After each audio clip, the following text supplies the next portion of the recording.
বৃষ্টির পরিমাণ বোধহয় দেশে অনেক কমে গিয়েছে মাননীয় স্পিকার। কিছুক্ষণ আগে 20-25 মিনিটের মতন বৃষ্টি হয়েছে, বাট এরকম বর্ষাকালে আগে যখন বৃষ্টি হতো একসাথে 3-4 দিন 5-7 দিন বৃষ্টি হতো। মাননীয় স্পিকার, যেভাবে গাছ কাটা হয়েছে সমগ্র বাংলাদেশে, এইটার একটি বিরূপ প্রভাব আমাদের আবহাওয়ার উপরে পড়েছে এবং সেজন্যই এবং একই সাথে এত গাছ কাটার ফলে দেশে বিভিন্ন রকম যান্ত্রিক যে মেশিন, গাড়ি ঘোড়া এগুলো চলার ফলে এবং বিল্ডিং গুলো উঠার ফলে মাননীয় স্পিকার টেম্পারেচারও বেড়ে গিয়েছে। আপনার বুদ্ধি ভালো।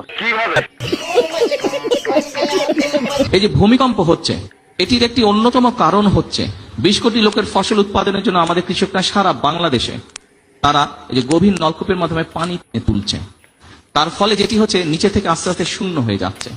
ঠিক আছে, খুব স্বাভাবিক, নিচটা যখন শূন্য হবে উপর থেকে সেটি ধসে পড়বে, তাই নয় কি? এটি তো স্বাভাবিক ব্যাপার, এটি স্বাভাবিক ব্যাপার। এই খাল খনন কর্মসূচির সাথে এই ভূমিকম্প পর্যন্ত জড়িত। গাঁজা খাওয়া বাদ দিয়ে খেজুর আর দুধ খাওয়া। और अभी तो रुको, क्लाइमैक्स अभी बाकी। তোর হাতটা দে, কয়টা কথা বইলা যাই। সত্য হলে সত্য বলবি, মিথ্যা হলে মিথ্যা। কি রাগ করলি? এমন একজন নেতা তুই, কথা কস কম কিন্তু ভুল করিস বেশি। কথায় কথায় কাঁদ বিলাস, পাগল তুই নিজে।